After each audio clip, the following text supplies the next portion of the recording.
And here's my solution.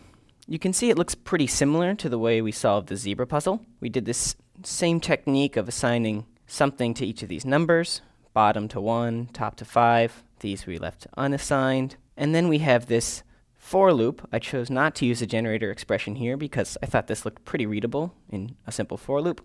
And we have this extended if statement where each of these clauses corresponds to one of the original constraints of the problem. So for example, we know that Hopper doesn't live on the top floor, K is not on the bottom, Liskov isn't on the top or the bottom, Perlis lives on a higher floor than K, Ritchie and Liskov do not live on adjacent floors, so the absolute value of their difference must be greater than 1, and likewise with Liskov and K. When we return this and run the function, we get our solution, 3, 2, 4, 5, 1. And this means that Hopper lives on the 3rd floor, K on the 2nd, Liskov 4th, Perlis 5th, Ritchie 1st.